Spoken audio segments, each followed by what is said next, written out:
আজকে স্বামীজির জন্মদিন বলে পালন বলে স্বামীজিকে নিয়ে আজকে কথা হবে এরকম বিষয়। ঠাকুরের উৎসব, ঠাকুরের 190তম জন্মদিন উৎসব চলছে এখানে। এই আশ্রমের অধ্যক্ষ মহারাজ স্বামী সুখসিরানী মহারাজকে আমার সাষ্টাঙ্গ দণ্ডবত প্রণাম। আমি একসময় এখানে ছিলাম, মহারাজের আদেশে আমি এখানে আসতে পেরে সত্যি নিজেকে কৃতার্থ বোধ করছি। আর আজকের বিষয়টা একরকম আমি নিজেই বেছে নিয়েছি। আমার সঙ্গে একবার কথা হচ্ছিল কথা প্রসঙ্গে যে মহারাজ যে বিষয়টা নিয়ে কোনোদিন আলোচনা হয়নি সেই বিষয়টা আমি এখানে বলব। বিষয়টা ম্যানলিনেস ইজ মাই নিউ গসপেল, এরকম স্বামীজি বলছেন। দ্বিতীয়বার পাশ্চাত্যে যাচ্ছেন যখন গোলকুন্ডা জাহাজে স্বামীজি আছেন, স্বামী তুরানন্দজি আছেন, নিবেদিতা আছেন। সেই সময় স্বামীজি বলছেন, নিবেদিতা সেটিকে দুটি জায়গায় মাস্টারের স্বয়ংয়ে উল্লেখ করেছেন, স্বামীজি দুটি লেকচারে উল্লেখ করেছেন। এই বিষয়টাকে কেন্দ্র করে স্বামীজি স্বামী শিশু সংবাদে বলেছেন, স্বামীজি পত্রে গুরু ভাইদেরকে উল্লেখ করে এই বিষয়টাকে নিয়ে বলেছেন। আবার শারদানন্দজির সঙ্গে কথা প্রসঙ্গে এই বিষয়টা বলেছেন, যেটি বেশিরভাগটাই আপনি বাণী রচনার মধ্যে পাবেন।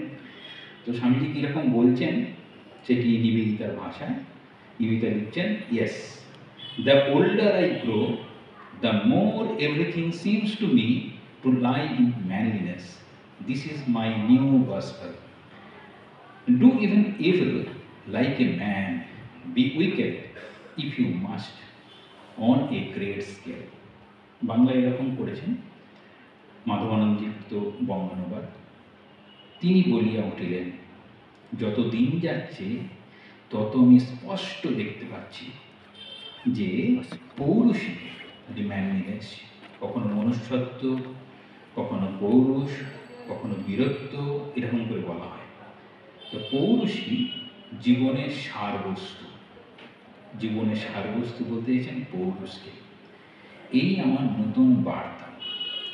পাপ করবে তাও যথার্থ মানুষের মতো করো, যদি দুষ্টই হতে হয় তবে বড় রকমের দুষ্ট হয়। এরকম স্বামীজি বলছেন। সেটি স্বামীজি বলছেন যত আমার বয়স হচ্ছে। আচ্ছা, বিষয়টাকে আমরা একটু গভীরভাবে ভাবব। মানে এই পৌরুষ সেটি কি করতে পারে, আর পৌরুষের সংজ্ঞা কি? সাধারণভাবে পৌরুষের পৌরুষত্ব থাকবে এরকম মনে করি, তাহলে নারীর ক্ষেত্রে নারীত্ব থাকবে এরকম ভাবতে পারি।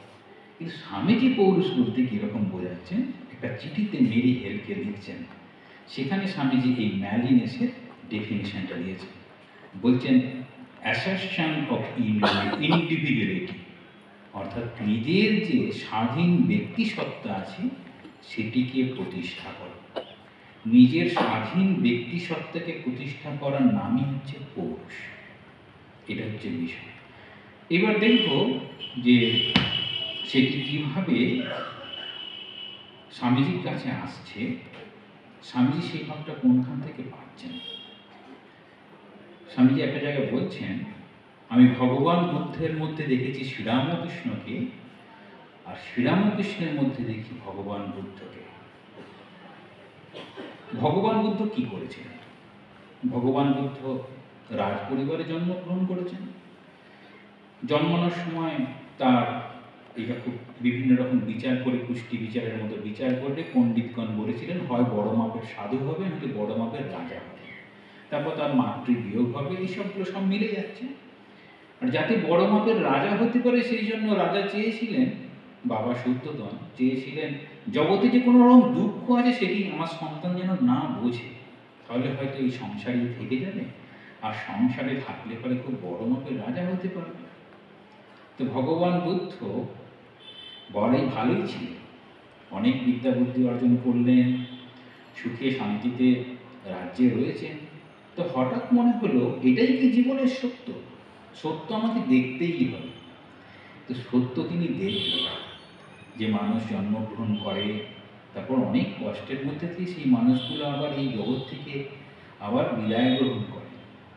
তারপর উনি বিভিন্ন রকম দৃশ্য আছে, সেই দৃশ্যগুলো এক জায়গায় দেখাচ্ছেন একজন বয়স্ক মানুষ হাঁটতে চলতে পারছেন না, একজন মৃতদেহ বয়ে নিয়ে যাচ্ছে একজনকে। এই যেমন জন্ম হলো, মানে জায়তে অস্তি বর্ধতে অপশ্যতে বিনশ্যতে, এরকম করে যাস্কমণি এই স্বরবিকার আছে, তার মধ্যে দিয়ে আমাদের দেহটা যায়। তিনি সেটি অনুধাবন করলেন। জীবনের সত্যকে পেতে হবে। তো জীবনের সত্যকে পেতে হবে এটি বলতে গিয়ে ভগবান বুদ্ধ আর্য সত্য বলে চারটির কথা বললেন। দুঃখ, দুঃখের জ্ঞান আছে, অর্থাৎ দুঃখের স্বরূপ সম্পর্কে ধারণা। দুঃখের কারণ আছে, অর্থাৎ দুঃখ তার উৎপত্তির কারণ আছে, যেটি ভগবান বুদ্ধ বলছেন সকল দুঃখের কারণ হচ্ছে তণহা বা তৃষ্ণা। তো দুঃখের নিরোধ, মানে দুঃখটা থেমেও যেতে পারে বা দুঃখের বিনাশ করাও সম্ভব। আর এই বিনাশ করার উপায়ও আছে, অর্থাৎ সেই দুঃখটার আমি উপায়ও পেতে পারি যেখানে বিনাশ হয়ে যায়। তাহলে সেই ধারণা, তার ওই রাজ পরিবার থেকে আমাকে সত্য লাভ করতে হবে, সত্যটাকে জানতে হবে, জীবনের চরম সত্য কি। তিনি বাড়ি থেকে বেরিয়ে পড়লেন। শ্রীরামকৃষ্ণকে কিরকম দেখছি, তিনি পড়াশোনা করতে করতে বলছেন চাল কলা বাঁধা আমি বিদ্যা শিখবো না, যে বিদ্যায় আমার ভগবান লাভ হবে আমি সেই বিদ্যা শিখবো। তাদের জীবনের উদ্দেশ্যটা প্রথম থেকেই ভগবান লাভ, আমি ঈশ্বর বই জীবনে কিছু চাইনি। শ্রীরামকৃষ্ণের কথা। তাহলে সেই সত্য, পরম সত্য, সেই ঈশ্বর লাভ, সেটা ছাড়া তিনি আর কিছু চাননি। একই রকম দেখতে পাই ছোটবেলায় বিবেকানন্দ অর্থাৎ নরেন্দ্রনাথ বা বিলে, তিনি ধ্যান খেলতেন, কিন্তু ধ্যানের বিষয় আমরা জানি না ধ্যানের বিষয়টা কী ছিল। যদি মনে করি ধ্যানের বিষয় ভগবান বুদ্ধ ছিল, কারণ ভগবান বুদ্ধ ওই রকম একটি স্বামীজির দর্শন হয়েছিল যেন ভগবান বুদ্ধ এসেছেন, তাহলে নিশ্চয়ই সাকার, এখানে বলা হয় সবিকল্প সমাধি, নির্বিকল্প সমাধি, এরকম সবিকল্প মানে কোনো একটি ধারণা বা ভাবনা নিয়ে যিনি কেউ ধ্যান করে, সেই ধ্যানের বিষয়বস্তু যিনি হবেন তিনি এসে ধ্যানে দেখা দেবেন। পরবর্তীতে স্বামীজি বলছেন আমার ছোটবেলার যে দর্শনটা ছিল সেটি মনে হয় ভগবান বুদ্ধ।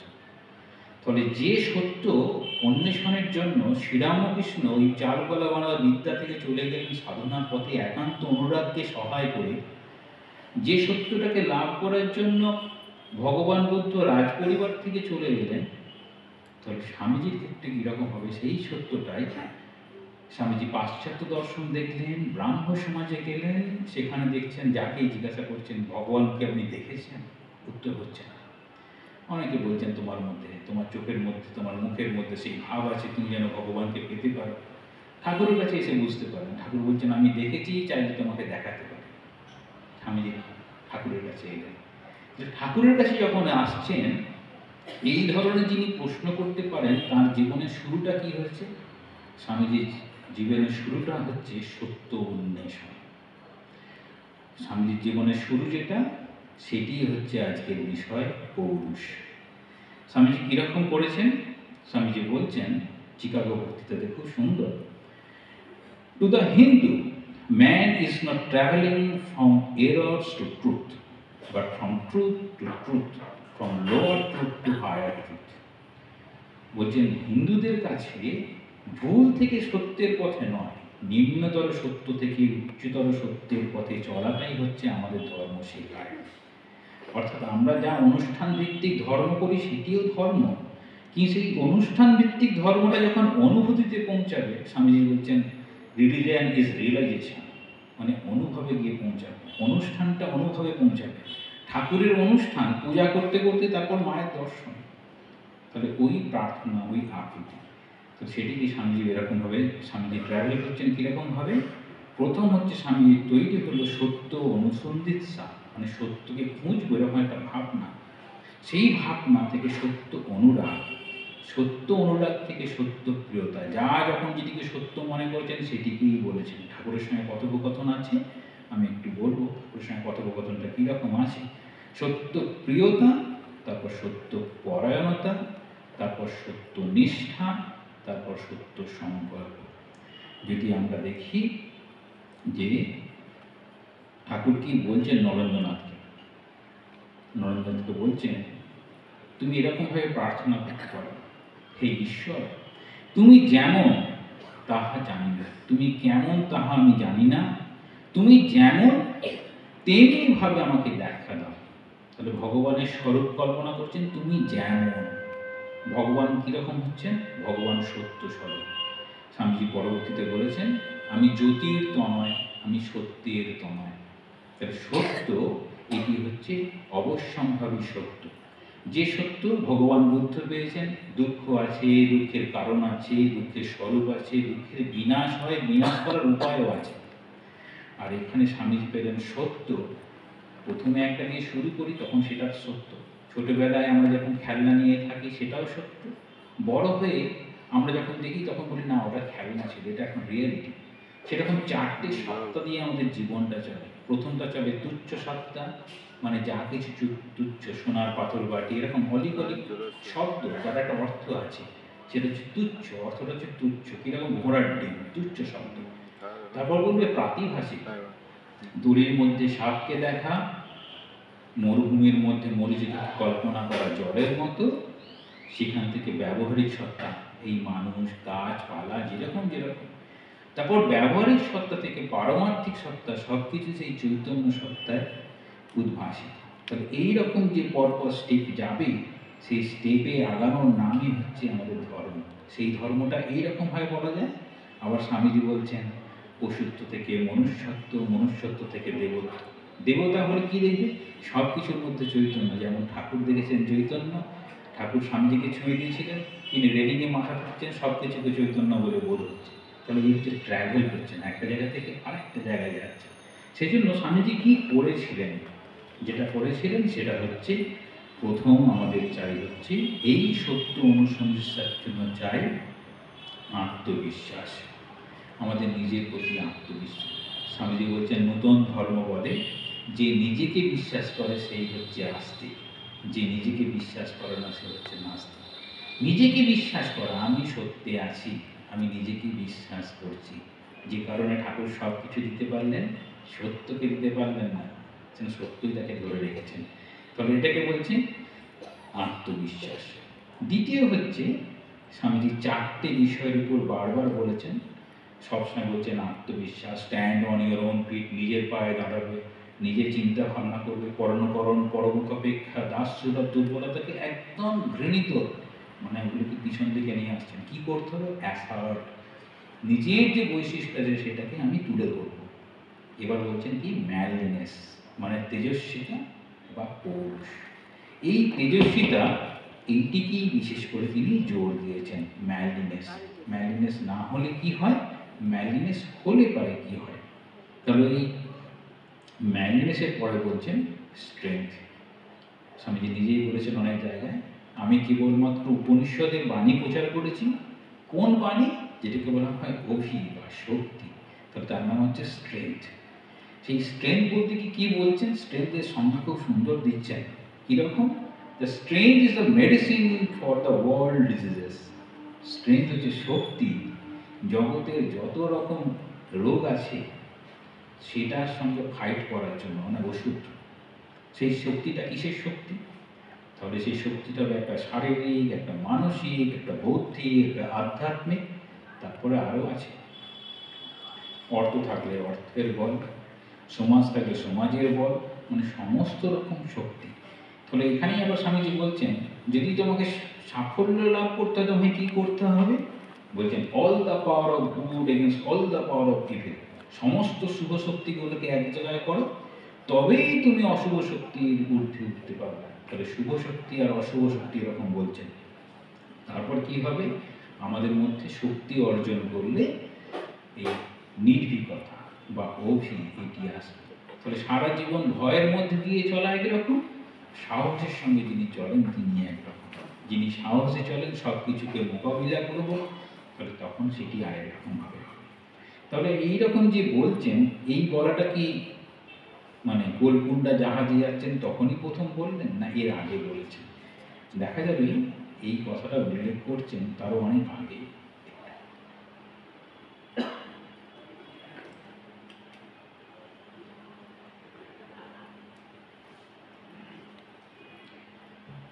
এই বিষয়টা বলতে গিয়ে স্বামীজি কয়েকদিন বেলুড় মঠে যাওয়ার আগে, মানে পাশ্চাত্যে যাওয়ার আগে বেলুড় মঠে সাধু ব্রহ্মচারীদের জন্য কিছু মাঝে মাঝে কথা বলতেন। সেই কথা বলতে গিয়ে বলছেন, তার ছোট্ট ভাষণ দিয়েছিলেন। সেখানে একটা লাইন আছে এরকম, The next thing to remember is that the aim of the institution is to make man. অর্থাৎ এই যে প্রতিষ্ঠান রামকৃষ্ণ মিশন তৈরি হয়েছে, এর লক্ষ্য হলো মানুষ তৈরি করা। রামকৃষ্ণ মিশন তৈরি কি? মানুষ তৈরি করা। আচ্ছা, আমরা ভাবতে পারি এগুলো হয়তো অদ্ভুত অদ্ভুত ব্যাপার, আসলে তা নয়। এরা ঠাকুরের যে কথা বলেছেন যে মনুষ্য জীবনের উদ্দেশ্য হচ্ছে ভগবান লাভ, তাহলে আমরা মানুষ হতে যাওয়ার চেষ্টা যাতে করতে পারি, আমরা যেন ঠিক ঠিক মানুষে পরিণত হতে পারি, যাদের উদ্দেশ্য হবে ভগবান লাভ, সেটি হচ্ছে চাইছেন। এবার নবম খণ্ডে মঠের একটা ডায়েরি আছে, ডায়েরির কিছুটা অংশ রয়েছে। এটি স্বামী সারদানন্দজির সঙ্গে কথা হয়েছিল। স্বামীজি দুটি বিষয় উল্লেখ করছেন। বর্তমানে আমাদের করণীয় কর্তব্য কি বলছেন। প্রথম কর্তব্য, সকলে যাতে কাজের লোক হয়। খেয়াল করবো আমরা, সকলে যাতে কাজের লোক হয়, তাদের শরীরটা যাতে সবল হয়, তেমন শিক্ষা দিতে হবে। তাহলে শিক্ষাটা কোনটা দিতে হবে? যাতে সকলের কাজের লোক হয়। খুব সুন্দর ব্যাপার, যাতে কাজের লোক হয় সেরকম শিক্ষা দিতে হবে। তারপর শরীরটা যেন ভালো থাকে। আমি অনেক মানুষ নিলাম যেগুলো কাজের লোক নয়, তাহলে সংখ্যা বৃদ্ধি হলো, অনেক তখন মতবাদ আসবে, কিন্তু কাজ কিছু হবে না। তারপরে কি বলছেন? 12 জন পুরুষ সিংহ জগৎ জয় করবে, কিন্তু লক্ষ লক্ষ ভেড়ার পালের দ্বারা তা হবে না। তাহলে উল্লেখ করছেন 12 জন পুরুষ সিংহ জগৎ জয় করবে, কিন্তু লক্ষ লক্ষ ভেড়ার পালের দ্বারা হবে না। এটি হচ্ছে প্রথম। দ্বিতীয়, তারপরে বলছেন যত বড়ই হোক না কেন কোনো ব্যক্তির আদর্শ অনুসরণ করতে শিক্ষা দেওয়া উচিত না। যে যতই বড় হোক না কেন অনুকরণ করতে বারণ করছে। তাহলে অনুকরণ করলে একরকম হবে, আর অনুকরণ না করলে একরকম হবে। তাহলে ব্যবহারিক জীবনটা আমরা কি দেখছি? ব্যবহারিক জীবনে আমরা কি অনুকরণ করে চলবো, না নিজের সক্রিয় বৈশিষ্ট্য নিয়ে চলব? তাহলে এখানে বলছেন যে স্বামীজি, যদি এই পুরুষকার বা তেজস্বিতা থাকে, তাহলে এইভাবেই আগাতে হবে। এইভাবে আগানোর জন্য স্বামীজি কীরকম চাইছেন? স্বামীজি একটা চিঠিতে লিখছেন, কতকগুলো চেলা চাই, ফায়ারি ইয়ং মেন, বুঝতে পারল, ইন্টেলিজেন্ট অ্যান্ড ব্রেভ, জমের মুখে যেতে পারে, সাঁতার দিয়ে সাগর পাড়ে যেতে প্রস্তুত, বুঝলে, মহা স্পিরিচুয়াল টাইডাল ওয়েভ আসছে, নিজ মহৎ হয়ে যায়, মূর্খ মহাপণ্ডিতের গুরু হয়ে যায়। এটি হচ্ছে স্বামীজির কথা। কিরকম চাইছেন চেলা? তাহলে তাদের প্রত্যেকের মধ্যে যেন একটা উদ্যম উচ্ছ্বাস থাকে, বুদ্ধিমত্তা থাকতে হবে, তার সঙ্গে সাহসী হতে হবে। সেই রকমই চেয়েছেন যেরকম আরেকটি জায়গায় বললেন। তাহলে এইরকমভাবে চাইছেন কাজের আমরা চাই, তারা এটা করতে পারবে। আমি এইবার দেখাই এই বিষয়গুলো ঠাকুর কি আলোচনা করতেন। হঠাৎ মনে হতে পারে, আচ্ছা স্বামীজি তো এরকমভাবে বলছেন, ঠাকুর কি বলেছেন? দেখা যাক ঠাকুরের কীরকম কথা। কথামৃততে বলছেন 1884 সালের 9 মার্চ। সেখানে স্বামীজি, সেখানে ঠাকুর কীরকমভাবে বলছেন, কি সাধন করলে মনের ঊর্ধ্বদৃষ্টি হয়, সর্বদা সাধু সঙ্গ করলে সব জানতে হবে। তারপর বলছেন ঋষিরা সর্বদা হয় নির্জনে নয় সাধু সঙ্গে থাকতে, তাই তারা অনায়াসে কামিনী কাঞ্চন ত্যাগ করে ঈশ্বরেতে মনোযোগ করেছিলেন, নিন্দা ভয় কিছু নাই। তারপর বলছেন ত্যাগ করতে হলে ঈশ্বরের কাছে পুরুষকারের জন্য প্রার্থনা করতে হয়। আমি যে ত্যাগ করব সবসময় ঠাকুরের ইচ্ছা হলে হয়ে যাবে এরকম বলে ফেলি না। সেরকম বিষয়টা নয়, এটা যেন ঠাকুরকে চাইতে হবে। কীরকম পুরুষকার, কোনো কিছু ত্যাগ করতে গেলে বলছেন ঈশ্বরের কাছে পুরুষকারের জন্য প্রার্থনা করতে হয়। কীরকম? যা মিথ্যা বলে বোধ হবে তা তৎক্ষণাৎ ত্যাগ। ঠাকুর যেমন করতেন, মিথ্যা বলে বোধ হলে তৎক্ষণাৎ ত্যাগ। কখনো কখনো মনে হলো আচ্ছা একটা কোট হলে ভালো হয়, কোটটা পরলে ও এটার নাম কোট, আচ্ছা হয়ে গেল, তারপরে সেই কোটটা ছেড়ে চলে গেল। ঠাকুর বলছেন ঋষিদের এই পুরুষকার ছিল, এই পুরুষকারের দ্বারা ঋষিরা ইন্দ্রিয় জয় করেছিলেন। এবার গীতার কিভাবে চরিত্র গঠন হয় স্বামীজি কর্মযোগে বলেছেন, গীতাতেও বলা হয়েছে, ঠাকুর এখানে বলছেন। কিরকম বলছেন? কচ্ছপের উদাহরণ দেওয়া হয়। কচ্ছপের উদাহরণ দিয়ে বলছেন, কচ্ছপ যদি হাত পা ভিতরে সাজ করে দেয়, 4খানা করে কাটলেও হাত পা বের করবে না। তারপর বলছেন, সংসারী লোক কপট হয়, সরল হয় না, মুখে বলে ঈশ্বরকে ভালোবাসি, কিন্তু বিষয় যত টান, কামিনী কাঞ্চনে যত ভালোবাসা, তার অতি অল্প অংশ ঈশ্বরের দিকে দেয় না, অথচ মুখে বলে ঈশ্বরকে ভালোবাসে। এটা হলো কথামৃতের অংশ। একটু লীলা প্রসঙ্গের এরকম দেখা যায় যেখানে ঠাকুরের কথাটি বলছেন। বিষয়টা হচ্ছে, কেদারনাথ চট্টোপাধ্যায় ছিলেন, তিনি একজন বড় বৈষ্ণব ভক্ত। তিনি মধুরভাবে সাধনা করতেন। তার ঠাকুরের কথা মানে কীর্তন হলে পারে বা ঈশ্বরীয় প্রসঙ্গ হলে পরে চোখ দিয়ে জল আসত। তো তার ওই ভাবনাটাকে নিয়ে ঠাকুর বলছেন নরেন্দ্রনাথকে, কিরে কেমন দেখলি, অর্থাৎ কেদারনাথ চট্টোপাধ্যায়কে কেমন দেখলি, কেমন ভক্ত বল দেখি, ভগবানের নামে একেবারে কেঁদে ফেলে, হরি বলতে যার চোখে ধারা বয় সে জীবন মুক্ত। কেদারটি বেশ লয়, ঠাকুর নয় না বলে লয় বলতে নাকি। ঈদের পর নরেন্দ্রনাথের কথা দেখেন। এর উত্তরে নরেন্দ্রনাথ কি ওই মানে কেদারনাথের ধর্মভাবকে খুব সমর্থন করলেন? সমর্থন করলেন না। লীলা প্রসঙ্গে কীরকম বলছেন, অংশটা খুব সুন্দর। বলছেন, নরেন্দ্রনাথের একটা বৈশিষ্ট্য ছিল। তার জীবনের বৈশিষ্ট্য কি না, পবিত্র হৃদয়, তেজিয়ান নরেন্দ্রনাথ ধর্মলাভ বা অন্য যে কোনো কারণে হোক কাহারও পুরুষ শরীর ধারণপূর্বক নারী সুলভ ভাব অবলম্বন করে তাহাদিগকে অন্তরের সহিত ঘৃণা করিতেন। মানে পুরুষ অথচ নারীদের ভাব নিয়ে চলছে, সেটিকে ঘৃণা করতেন। দৃঢ় সংকল্প ও উদ্যম সহায় না হইয়া পুরুষ রোদন মাত্রকে আশ্রয়পূর্বক ঈশ্বরের নিকট উপস্থিত হইবে, একথা তাহার নিকটে পুরুষত্বের অবমাননা বলিয়া সর্বদা পতিত হইত। তাহলে মনে করতেন তিনি এই পুরুষত্বের মানে পুরুষ স্বাভাবিকভাবে পুরুষ শরীরে পুরুষত্বের বিশেষ প্রকাশ থাকবে, তিনি সেটিকে অবমাননা করছেন। ঈশ্বরে একান্ত নির্ভর পুরুষ চিরকাল পুরুষই থাকে। তাহলে ঈশ্বরে একান্ত নির্ভর মানুষ, তিনি পুরুষ, চিরকালই পুরুষ থাকবে।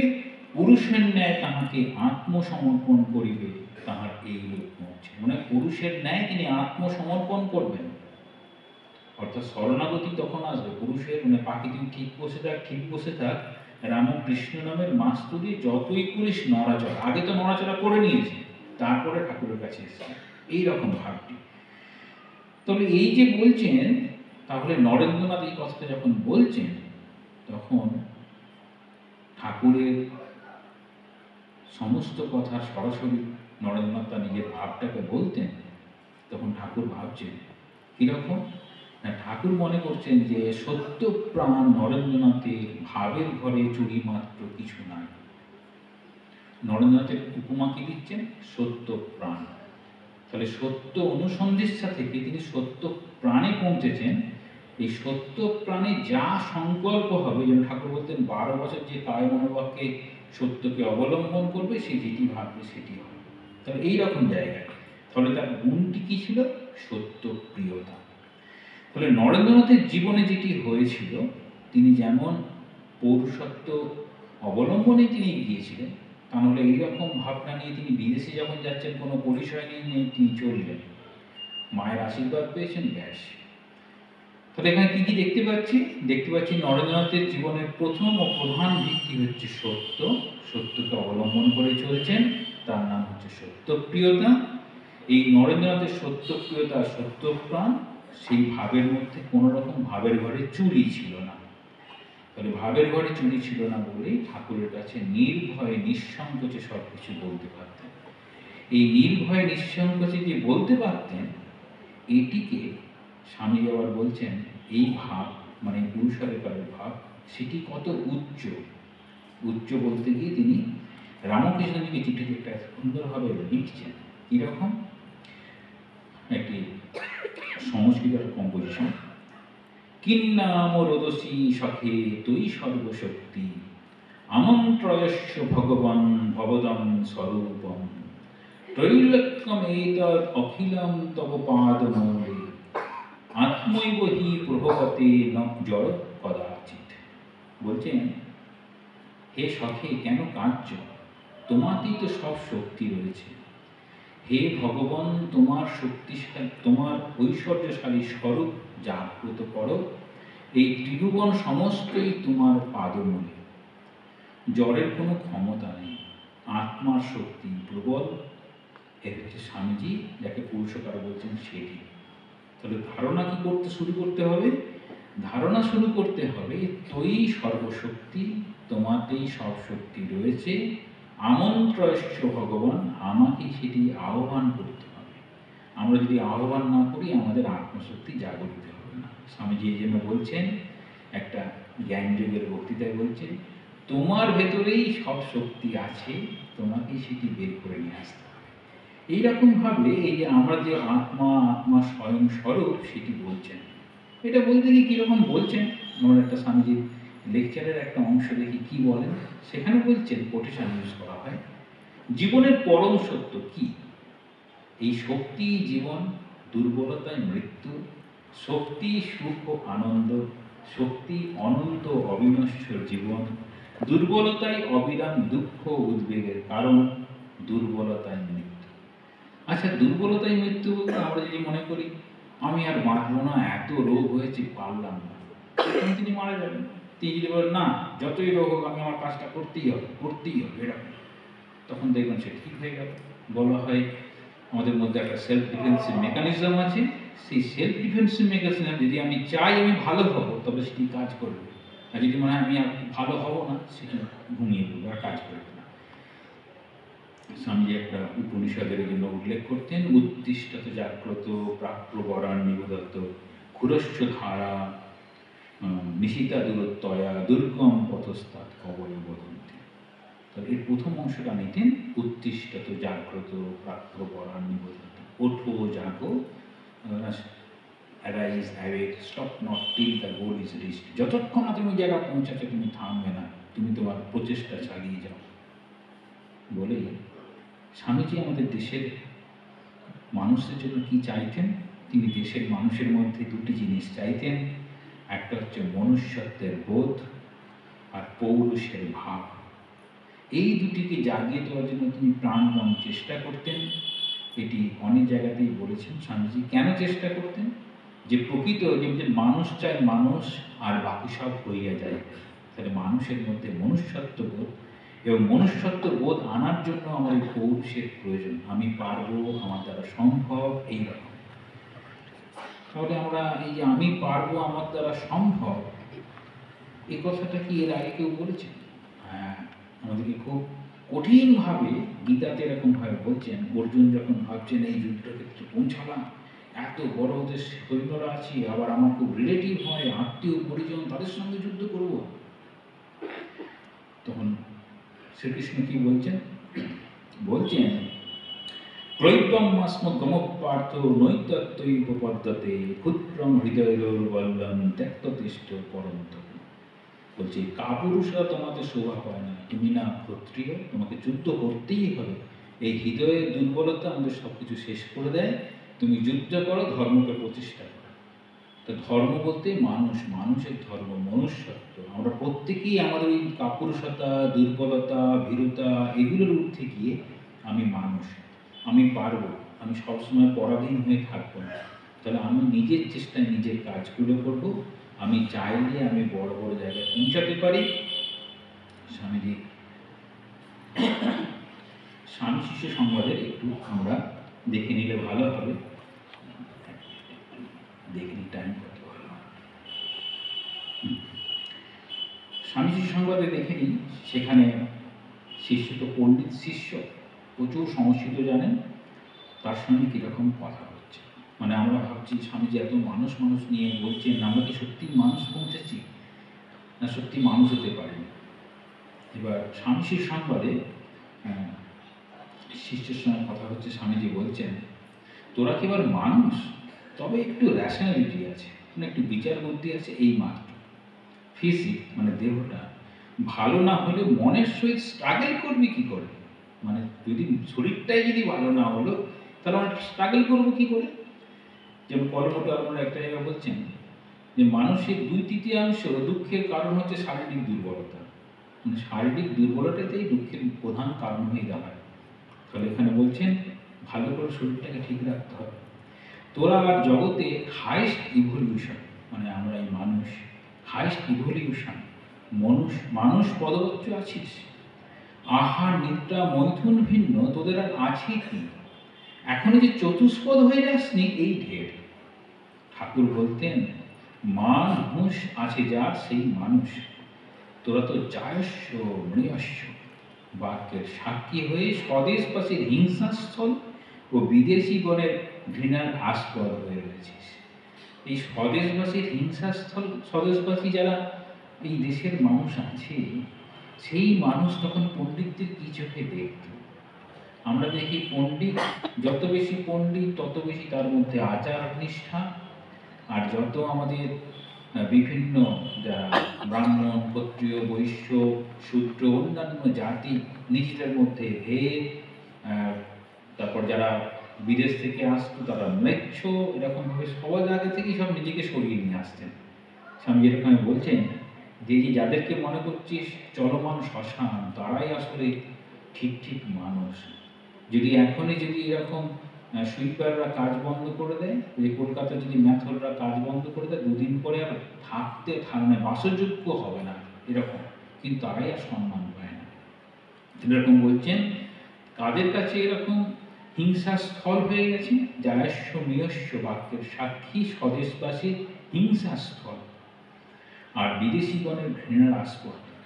তোরা অ্যানিম্যাল, মনুষ্যতর প্রাণী, তাই স্ট্রাগল করতে বলি। তাহলে আমাদের স্ট্রাগল করতে বলছেন, শক্তির বিকাশ করতে বলছেন, বলেই কি বলছেন, থিওরি রেখে, মানে আমাদের প্রচুর থিওরি আছে তো, আমরাই আমার মধ্যে আত্মা আছে, আত্মা অবিনশ্বর, সর্বশক্তিমান, আমাদের থিওরি বলছেন, থিওরি রেখে নিজেদের দৈনন্দিন কার্য ব্যবহার স্থিরভাবে আলোচনা করে দেখি তোরা অ্যানিম্যাল অ্যান্ড হিউম্যান প্লেন্সে, অর্থাৎ মানব ও মানবেতর স্তরের মধ্যবর্তী জীব বিশেষ কিনা। ফিজিকটাকে আগে গড়ে তোল, মানে দেহটাকে আগে সুঠাম করে গড়ে তোল, তবে তো মনের উপর ক্রমে আধিপত্য লাভ হবে। বলা হয় দুর্বল শরীরে একটি দুর্বল মন থাকে, সবল শরীরে একটি সবল মন থাকে সাধারণভাবে। তো শারীরিকভাবে দুর্বল, মানসিকভাবে তখন দুর্বল হয়ে পড়বে। তো তার মধ্যে ওই অ্যাসার্টিভ ইন্ডিভিজুয়ালিটি হবে না, অর্থাৎ তোমার যে নিজের স্বাধীন ব্যক্তি সত্তা আছে, তুমি সেটাকে প্রকাশ করো, সে করা সম্ভব হবে না। তাহলে বলেই বলছেন নায়মাত্মা আমার বড় কিনা লক্ষ্য বুঝলি। এবার শিষ্য তো ভীষণ পণ্ডিত, শিষ্য বলছেন মহাশয় বলহীন অর্থে ভাষ্যকার, মানে সম্প্রদায়ের ভাষ্যকার কিন্তু ব্রহ্মচর্যহীনা বলেছেন। স্বামীজি কি বলবেন? স্বামীজি বলছেন তা বলুন গে, আমি বলছি the physically weak are unfit for the realisation of the self, অর্থাৎ দুর্বল শরীরে আত্মসাক্ষাৎকার হয়, তাহলে আমাদের শক্তি প্রকাশ করতেই হবে। স্বামীজি কর্মযোগে বলছেন জগৎ সর্বদা শক্তিমান ও দৃঢ়চিত্ত ব্যক্তিদের প্রতি সহানুভূতি প্রকাশ করিয়া থাকে। আবার চিঠিতে বলছেন উদ্যোগী নাম পুরুষ সিংহ মুপৈতি লক্ষ্মী, মানে উদ্যোগী মানুষই লক্ষ্মী লাভ করে থাকে, যার উদ্যোগ আছে। তাহলে মিনমিনে বা ঠাকুর যেটা বলছেন মেদাটে ভাব, সেটির দ্বারা সম্ভব। তাহলে বলছেন আমি এইরকমভাবে চাইছি। তাহলে এই যে বিষয়টা, তাহলে সেই বিষয়টা কিভাবে হবে? স্বামীজি আবার এটা হচ্ছে গন্ডার সূক্ত। গন্ডার সূক্ত হচ্ছে বুদ্ধিস্ট একটা স্ক্রিপ্ট। ভগবান বুদ্ধ যেমন বলতেন গন্ডার বধ বিচরণ কর, ঠিক সেই রকম সেখান থেকে বলছেন, এটা পত্রাবলীতে এরকমভাবে বলছেন, যে বলে আমি মুক্ত সেই মুক্ত হবে। এটি অষ্টাবক্র গীতাতেও রয়েছে। যে বলে আমি মুক্ত সে মুক্ত হবে, যে বলে আমি বদ্ধ সে বদ্ধ হবে। তাহলে আমি মুক্ত হব এটা যে বলবো, প্রতিনিয়ত আমি ভাবছি আমি দুর্বল, সম্ভব নয় আমার দ্বারা, আমি পারবো না, আমি যুদ্ধে যেন পরাজয় স্বীকার করেই নিয়েছি। বলছেন যুদ্ধে যাওয়ার আগেই যে পরাজয় স্বীকার করে নিয়েছি তারা যুদ্ধক্ষেত্রে গিয়ে লাভ কি? তাহলে আমরা যে জীবন যুদ্ধে জয়লাভ করব না পরাজিত হব, সে অবস্থা নিয়ে স্বামীজি আবার গুরু ভাইদেরকে চিঠি দিচ্ছেন যে জীবন যুদ্ধটা কীরকম। তাহলে এখানে দেখি পত্রবৃত্তি পত্রে কীরকম বলছেন। বলছেন দিনহীন ভাব আমার মতে পাপ এবং মঙ্গল। তাহলে আমি কিছু নই, আমার দ্বারা কিছু হবে না, এই যে ভাব।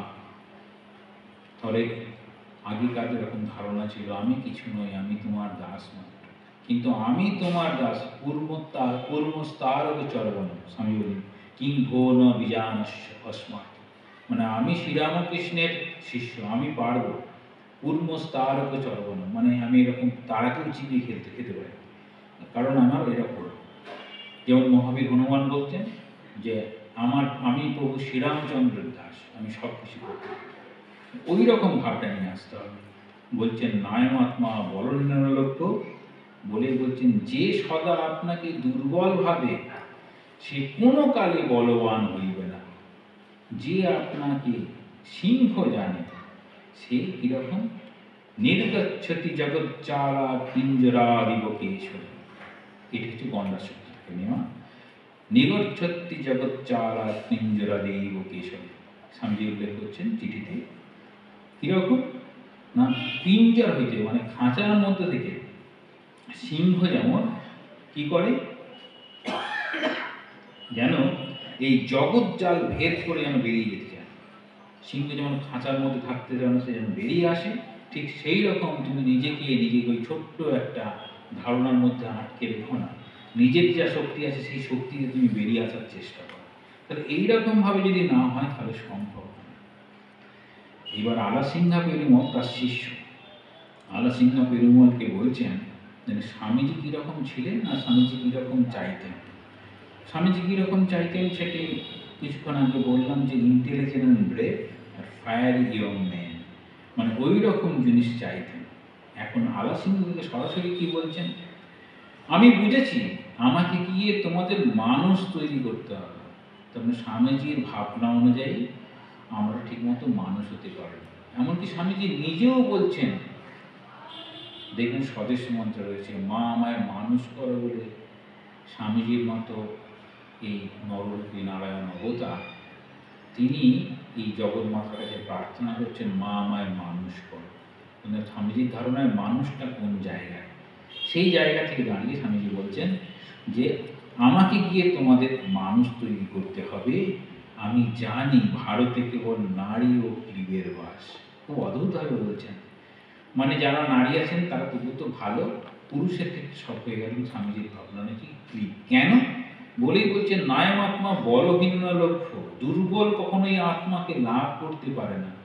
আমরা মুক্তি মুক্তি এরকম কথা বলি, কিন্তু মুক্তি পেতে গেলে আমাদের সবল হতে হবে। স্বামীজি খুব সুন্দর উদাহরণ দিয়েছেন। কীরকম বলছেন, সমুদ্রের ধারে যখন ওই বোল্ডারগুলো থাকে, জলটা সে ধাক্কা লাগে ঢেউটা আর ছিঁড়িয়ে আসে জলটা, তারপরে সি স্প্রে, ওই সি স্প্রে একটা মশার গায়ে পড়েছে। মশা বলছে আরে তুমি খুব বাজে, আমার তো মৃত্যুর কারণ হবে তোমার এইরকম এই ব্যাপারটা। বলছে কিন্তু তার পাশে একজন মানুষ আছে, সে বসে আছে, বলছে বাহ কি সুন্দর মনোরম লাগছে। অর্থাৎ সেই একই জিনিস দুর্বলের কাছে যা তার প্রাণনাশের কারণ হচ্ছে, আরেকজনের কাছে সেটি আনন্দের কারণ হচ্ছে। আরেকটু উদাহরণ হচ্ছে খুব সুন্দর, রাস্তার মাঝে দাঁড়িয়ে আছে একটা ষাঁড়, বড় একটি ষাঁড়, তার শিঙিতে একটা মাছি বসে আছে। মাছিটা অনেকক্ষণ বসে আছে, তখন মাসিটার মনে হলো, আচ্ছা এই মনে হচ্ছে এই ষাঁড়টাকে আমি বড়ই বিরক্ত করলাম। আচ্ছা, ষাঁড়টা কানে কানে গিয়ে বলছে, ষাঁড় তোমাকে আমি না খুব বিরক্ত করলাম, তোমার সিংহে বসে আছি। বলছে, কিছু ব্যাপার নয়, তুমি আমার সব ফ্যামিলিকে নিয়ে এসো, আমার কোনো অসুবিধা নেই, আমি দিব্যি তোমাদের সঙ্গে আনন্দ আছি। কেন না, ষাঁড়টা তো অনেক বেশি শক্তি, ওটা কোনো সেরকম অপরাধ করতেই পারে না, যেমন ছোট শিশুরা অপরাধ করতেই পারে না, মায়ের অনেক বেশি শক্তি। কখনো নোংরা করছে, কখনো কিছু বলছে, কিছু বুঝতে পারছেন না, দুষ্টুমি করছে, ভেঙে ফেলছে। মায়ের অসীম শক্তি বলে মা অনন্ত ভালোবাসা দিয়ে সন্তানকে বড় করতে পারে, কারণ তার কাছে ওই শক্তিটা আছে। তাহলে শক্তিটাই আসল কারণ, তাহলে ওই শক্তিটা অর্জন করতে হবে। বলেই বলছেন, সাহসী হও, সাহসী হয় হও, মানুষ একবারই মরে। তারপর বলছেন, আমার শিষ্যেরা যেন কখনো কোনো কাপুরুষ না হয়। তাহলে স্বামীজির শিষ্য হতে গেলে কখনো কাপুরুষ যেন না হয়। খুব সুন্দরভাবে বলছেন।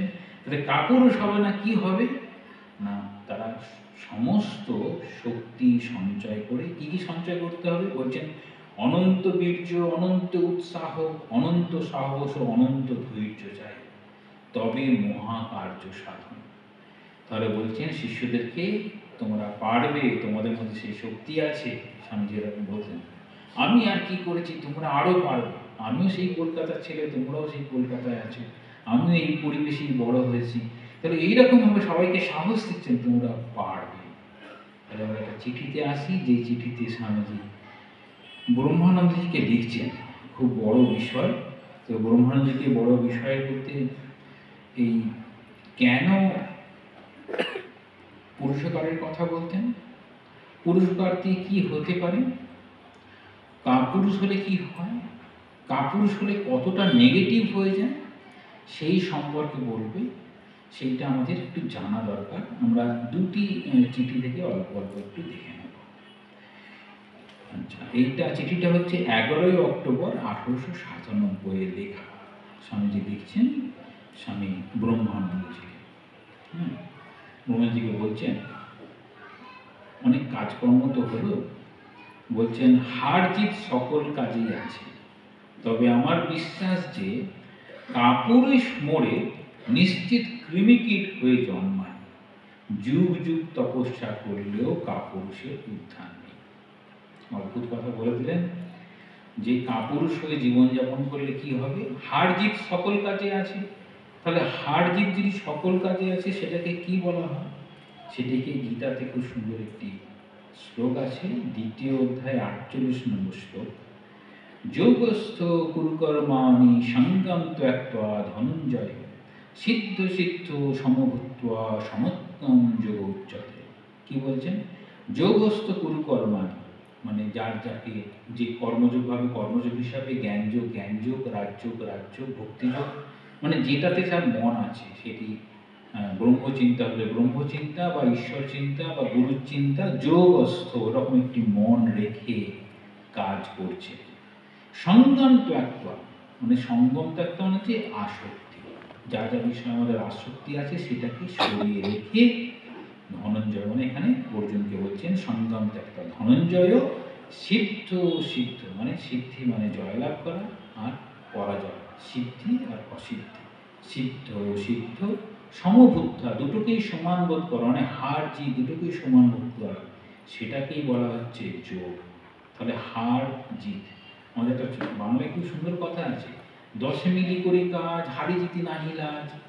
এই 10 জন মিলে করে সকলে মিলে চেষ্টা করছি, তারপর হারতেও পারি জিততেও পারি, তো হার জিতে কোনো লাজ নেই। সেটি স্বামীজি এখানে বলছে, হার জিত সকল কাজেই আছে, মানে ঘাবড়াবার কিছু নেই। আমি একবার ফেল করেছি, কি আছে, পরের পাস করতে পারি। বলছেন হার জিত সকল কাজেই আছে, তবে আমার বিশ্বাস, তাহলে কি হচ্ছে, কাপুরুষ মানে আমি পরীক্ষাই দিলাম না, পরীক্ষা দিয়ে ফেল করি আর পাস করি, পরীক্ষাতেই বসছি না। বলছেন যুগ যুগ তপস্যা করলেও কাপুরুষের উদ্ধার নেই। তাহলে কাপুরুষ তিনি উদ্ধার পাবেন না, স্বামীজি এরকম বলছেন। বলেই বলছেন, আমায় কি শেষে কৃমিকীট হয়ে জন্মাতে হবে, আমার চোখে এ সংসার খেলা মাত্র, চিরকাল তাই থাকবে, এর মান অপমান, 2 টাকা লাভ লোকসান নিয়ে কি 6 মাস ভাবতে হবে? আমি কাজের মানুষ, খালি পরামর্শ হচ্ছে, ইনি পরামর্শ দিচ্ছেন, উনি পরামর্শ দিচ্ছেন, ইনি ভয় দেখাচ্ছেন তো উনি ডর। তাহলে সব কাজেই মাঝে মাঝে কি দেখা যায়, একদম 10 জন এসে পরামর্শ দিয়ে গেল, এই বলছে এটাতে ভয় হবে, ওটাতে মুশকিল হয়ে যেতে পারে, কিন্তু কেউ কাজে আগাচ্ছে না, তাহলে কাজটাই হবে না। আমার চোখে এই জীবনটা এমন কিছু মিষ্টি নয় যে অত ভয় ডর করে হুঁশিয়ারি হয়ে বাঁচতে হবে। আচ্ছা, এইটা কি স্বামীজির জীবনের ঘটনা? এইরকম বিষয়টা স্বামীজির জীবনের ঘটনা। ছোট্টবেলায় আছেন, কি করছেন না, এক্সারসাইজ করছেন, ডাম্বেল এক্সারসাইজ করেন, ট্রাপিজ টানিয়েছেন, ট্রাপিজটা পড়ে গেল, একটা নাবিক যাচ্ছিল সেই সময়, ইংরেজ নাবিক, তার মাথাটা ফেলে গেছে, মাথাটা ফেলে গেছে। বাকি সমস্ত মানে যত খেলোয়াড় মানে খেলার সাথী ছিল সবাই বাড়ি চলে গেছে, কেন বলছে ধরা পড়লে তো মুশকিল। স্বামীজি একটা কাপড় ফালিটিলি যোগ করে মানে জোগাড় টোগাড় করে, তখন ছোট নরেন্দ্রনাথ বিলে জোগাড় টোগাড় করে পুরো নাবিকের কপালটা বন্ধ। তারপর তিনি আবার খুব করলেন, কিন্তু বাকি সবাইকে কি হবে না হবে ভেবে নিয়েই চলে যাচ্ছে। তাহলে এই ব্যাপারটা স্বামীজির মধ্যে নেই। আরেকটা দেখা যায়, ছোটবেলায় বন্ধুদের সঙ্গে নৌকায় উঠেছে, তো নৌকায় চলছে, একদিন বমি করে ফেলে, মাঝিরা বলছে আগে পরিষ্কার করো তবে নামতে পারে, কোনো রকম বুঝিয়ে বাজিয়ে সেই নৌকাটাকে গঙ্গার তীরে নিয়ে এসেছেন। তারপর এক লাফে নদীর পাড়ে, তারপর দুজন গোড়া সৈন্য যাচ্ছিল, তাদেরকে বলে বন্ধুদেরকে উদ্ধার করে। তাহলে দেখা যাচ্ছে তিনি প্রথম থেকে ছোটবেলা থেকেই এরকম সকলের বিপদটা বুঝে ঝাঁপিয়ে পড়ে নিজের কি হবে ভাবনা নিয়ে, কিন্তু লোকের ভালো করবো, এই লোকের ভালো করবো এই ভাবনাটা, চেষ্টাটা তাকে কোথায় নিয়ে এসেছে। সে ছোটবেলায় মেলা থেকে ফিরছেন, হাতে একটা পুতুল আছে, দেখছেন একটা মা কাঁদছে, তার বাচ্চাটা চলে এসেছে রাস্তার মাঝে, একটা ঘোড়ার গাড়ি আসছে, সবাই চিৎকার করছে, কেউ কিন্তু বাচ্চাটাকে বাঁচাচ্ছে। সেই ছোট্ট বিলে দৌড়ে গিয়ে সেখানে গিয়ে পৌঁছালো, ছোট ছেলেটাকে বাঁচালো, তারপর সে মাকে এসে বাড়িতে বললো, তখন মা বলছে যে একটু মানুষের মতো মানুষ, এটা মানুষের মতো কাজ করেছে। আর বাকি সবাই বলছে আরে একটু দিয়ে তোমার কি বিপদ হয়ে যেতে পারতো, বুঝলে। তাহলে কেউ ভয় দেখাচ্ছে, কেউ ডর দেখাচ্ছে, কিন্তু স্বামীজি তার এই কাজটি করে চলেছে। এটা হচ্ছে জীবন। জীবনে জীবনে যদি বাঁচতে হয় তাহলে সামনে চোখটা রাখতে হবে, যেটি ভালো মনে করব, যেটি সকলের ভালো হবে মনে করব, সেটি আমি করব। তাহলে ওই আমি কাজ করব না, কাজ করবো, একটা গান ছিল না ছোটবেলায়, দুবেলা মরার আগে মরবো না, আমি ভয় করবো না, ভয় করবো না, ছিল না ছোটবেলায় আমরা করতাম। তো সেটি যেন স্বামীজি বলছেন, এই ভয় ডর তার উপরে উঠতে হবে। কিরকম বলে বলছেন, টাকা, জীবন, বন্ধু বান্ধব, মানুষের ভালোবাসা, সব অত সিদ্ধি নিশ্চিত করে যে কাজ করতে চায়, অত ভয় যদি করতে হয়, তো গুরুদেব যা বলতেন, মানে ঠাকুর যা বলতেন, তাহলে কি কি, টাকা, জীবন, বন্ধু বান্ধব, মানুষের ভালোবাসা, এইসব, এইটা করলে হয়তো আমার দুজন মানুষ চলে যাবে, ওটা করলে হয়তো টাকা পাবো না, এরকম ভয় ডর করে যে চলে, তাকে গুরুদেব কি বলতেন, বলতেন কাক বড় শেয়ানা, তার তাই হয়। এটা গুরুদেব বলতেন না, ঠাকুর বলতেন, কাক বড় শেয়ানা, তাদের তাই হয়। বলছেন আর যাই হোক, এসব টাকা করি, মঠ মরি, প্রচার প্রচার কি জন্য, সমস্ত জীবনের উদ্দেশ্য হচ্ছে শিক্ষা। তাছাড়া ধন বাড়ি স্ত্রী পুরুষের কি প্রয়োজন। তবে এরকম হয় বলছে যে গুরুদেব কি বলতেন, যে কাক বড় শেয়ানা, তার তাই হয়। এবার আসছেন যে যারা এরকম ভাবে ভয় পায় তাদের কিরকম হবে। বলছেন যে এই লড়াই মানে রামকৃষ্ণ মিশনের প্রতিষ্ঠা, ঠাকুরের ভাব প্রচার, এই প্রচার করতে গিয়ে যেসব লড়াইগুলো আছে, বলছেন লড়াই করলুম কোমর বেঁধে, আমি খুব বুঝি, আর যে বলে কুছ পরোয়া নেই, ওরা বাহাদুর, আমি সঙ্গে আছি, তাকে বুঝি সেই বীরকে বুঝি। এই হচ্ছে চলছে। বলতে বলতেই বলছেন ওই ভয়, ডিসপেপটিকগুলো প্রায়ই ভয় আসে, তবে আমায় মায়ের কৃপায় মনে এত জোর যে ডিসপেপসিয়া কখনো আমায় কাপুরুষ করতে পারবে না। কাপুরুষদের আর কি বলবো, কিছু বলার নেই। জগতে যত বীর এ জগতে বড় বড় কাজ করতে গিয়ে নিষ্ফল হয়েছে, যারা কখনো কোনো কাজ থেকে হটেনি, সে সকল বীর ভয় আর অহংকার বশে হুকুম অগ্রাহ্য করেনি, তারা যেন আমায় চরণে স্থান দেন। আমি শাক্ত মায়ের ছেলে, মিনমিনে ভিনভিনে ছেঁড়া ন্যাতা তমগুণ আর নরকুণ্ড আমার চোখে দুই বিষ। তারপরে একটা খুব সুন্দর কথা বলছেন, মা জগদম্বে, হে গুরুদেব, তুমি চিরকাল বলতে এ বীর। ঠাকুর সবসময় নরেন্দ্রকে বলতেন এটা বীর, ধ্যান সিদ্ধ, এরকম ভাবে অনেকগুলো উপমা দিতেন। আমায় যেন, এখন 9 মিনিট বাকি আছে,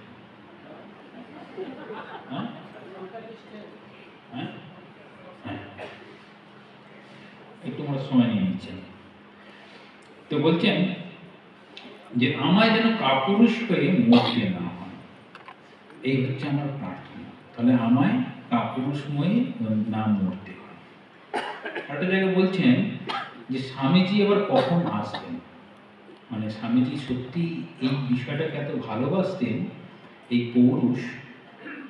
বলতেন, মা আবার মানুষ দেন যাদের ছাতিতে সাহস, হাতে বল, চোখে আগুন জ্বলে, যারা জগদম্বার ছেলে, এমন একজনও যদি দেন, তবে কাজ করব, তবে আবার আসব, নইলে জানলো মায়ের ইচ্ছা এই পর্যন্ত। স্বামীজি একটা চিঠি লিখছেন, এটা 106 নম্বর চিঠিতে রয়েছে, গুরু ভাইদেরকে লিখছেন। লিখতে লিখতে বলছেন, যে আমার এই চিঠিটা পড়বে তার মধ্যে আমার শক্তি কাজ করবে। আর এখানে বলছেন, যাদের মধ্যে এইরকম গুণগুলো দেখতে পাবো তবে আমি আমার আসবো। তাহলে আমি আসবো বলতে আমার এই ভাবটা তারা গ্রহণ করতে পারবে। কিরকম ভাব? সেটি হচ্ছে স্বামীজি প্রাণ খুলে আশীর্বাদ করছেন, আমি তোমাদের সকলকে প্রাণ খুলে আশীর্বাদ করছি, মা যেন মহাশক্তি রূপে তোমাদের মধ্যে আসেন। কিসের জন্য? অভয় প্রতিষ্ঠান, অভয় যেন তোমাদের করে। তাহলে আমাদের ভয়ের কারণ, ভক্তি করি আমাদের ভয়ের কারণ বলেছেন, 9টা ভয়ের কারণ আছে। সেখানে শেষে বলছেন বৈরাগ্যম এব অভয়ম, বৈরাগ্য হচ্ছে অভয়ের কারণ। স্বামীজি বলছেন শক্তি এটি বা পৌরুষ, এই ভাবটা এলে সেটি ভয়ের ঊর্ধ্বে আমাদের নিয়ে যায়। আর সেখানে যদি দাস্যভাবে হয়, তখন বলবে যে আমার প্রভু এইরকম, আমি মায়ের দাস বা আমি প্রভুর দাস, ওই ভাবটা নিয়ে তিনি অভয় প্রতিষ্ঠা লাভ করেন। এখানে ঠিক সেরকম স্বামীজি প্রাণ খুলে আশীর্বাদ করছেন, যেন মা যেন মহাশক্তি রূপে তোমাদের মধ্যে আসেন। কিসের জন্য? অভয় প্রতিষ্ঠান। এই অভয় হচ্ছে আমরা মুক্ত, আমাদের একটা ভাবনা থাকে, যে ভাবনাটা আমাদের সমস্ত কিছু কাজ করার প্রেরণা যোগায়। স্বামীজি বলছেন সমস্ত প্রেরণা শক্তির নাম হচ্ছে প্রেম বা ভালোবাসা। সেখানে দেখা যায় পুত্রতরে মায় দেয় প্রাণ, দস্যু ঘরে প্রেমের প্রেরণ, এরকম সমস্ত কিছুর প্রেরণা শক্তি যেন ওই রকম প্রেম। আরেকটি বলছেন সমস্ত কিছু এই যে কর্ম, ভাবনা, ধর্ম সবই একটি অভাব বোধ থেকে হয়। আমার এটি নেই, আমি পুণ্য লাভ করব, আমার পুণ্য কম আছে, আমি পুণ্য লাভ করব, আমি যে গুণটি আমার কম আছে, ভক্তি কম আছে, আমি ভক্তি লাভ করব। তো এইরকম ভাবনাগুলো এসে এরকম আমাদের ওই জায়গায় নিয়ে যায়। ঠিক একই রকমভাবে অভয় মানে এমনই অভয় হবে, তখন তিনি মৃত্যুকে পর্যন্ত অভয় তুচ্ছ জ্ঞান করতে পারবেন। বলছেন আমি জীবনে এই দেখলাম, যে সদা আত্ম সাবধান করে, মানে এখানে যাব না, ওটা করবো না, সে পদে পদে বিপদে পড়ে। যে মানের ভয়ে মরে, মানে মান, এ বলছেন মানের ভয় যমের ভয় অপেক্ষা করে, মানে বড় আছে। স্বামীজি বলছেন মানের ভয় যমের ভয় অপেক্ষা বড়, একটি জায়গায় বলেছেন। আর এখানে চিঠিতে বলছেন যে মানের ভয় মরে সে অপমানই হয়। সবসময় সামনে যে না কেউ কিছু বলে দেবে, কেউ কিছু বলে দেবে, সে অপমানই পাবে। যে সর্বদা লোকসানের ভয় করে সে সর্বদা খোয়ায়। অদ্ভুত বলছেন, তোমাদের সব কল্যাণ বলে এটাকে শেষ করেছেন। আরেকটি চিঠিতে একটুখানি বলছেন, সেটি বলছেন কাপুরুষের চেয়ে পাপ আর নেই, আর কোনোভাবেই কাপুরুষের উদ্ধার হয় না। আর সব সয় ওটি সয় না। বলছেন আমাদের দুটি ভাবনা আছে, একটা হচ্ছে পুরুষকার, সেটা হচ্ছে ধর্ম অর্থ কাম ও মোক্ষ, এই চারটি পুরুষার্থ। পঞ্চম পুরুষার্থকে বলা হয় শরণাগতি, কখনো বলা হয় পৌরুষ, যেখানে আত্মভাব এরকম চলে আসে। আর এখানে স্বামীজি এরা তুলে ধরছেন এরকমভাবে, এক ঘা খেয়ে 10 ঘা তেড়ে মারতে হয়। তবে এখানে হচ্ছে অহিংসা প্রতিষ্ঠা ওরকম নয়, মানে অহিংসা পরম ধর্মের জায়গায় এখানে বলছেন তুমি তোমার শক্তি বলবীর্য প্রকাশ করো, বলছেন তবে মানুষ। তাহলে ওইটা কোন জায়গায় যে অহিংসা পরম ধর্ম কখন হবে না, অহিংসা পরম ধর্ম হবে ওটা হচ্ছে আপনার রিয়েলাইজেশন, অনুভূতি। সকল মানুষের মধ্যে, সকল প্রাণের মধ্যে সেই একই চৈতন্য সত্তা বর্তমান, ওই জ্ঞানে উন্নীত হলে তখন হবে অহিংসা পরম ধর্ম। তার আগে আমার হচ্ছে এই যেমন আমি ঘা খাবো তেমন প্রতিঘাত দেব। এটি কর্মযোগে খুব সুন্দরভাবে স্বামীজি বলেছেন। এই ভাবটাই যে আমি যে জায়গায় রয়েছি আমাকে সেই জায়গাটাকে প্রকাশ করতে হবে। স্বামীজি বলছেন আমি আশীর্বাদ করছি আজ এই মহামায়ার দিনে, এই রাত্রে মা তোমাদের হৃদয়ে নামুন, অনন্ত শক্তি তোমাদের বাহুতে আনুন, জয় কালী জয় কালী জয় কালী। আজকে ঠাকুরের এই বিশেষ উৎসব উপলক্ষে স্বামীজির এই বাণীটাকে সামনে রেখে আমরা যেন তার চরণে প্রার্থনা করি, আমাদের মধ্যে সেই ভাবনা দিন যাতে আমরা আমাদের জীবনটাকে সার্থক করতে পারি। সকলকে প্রণাম। আমরা ঠাকুরের সামনে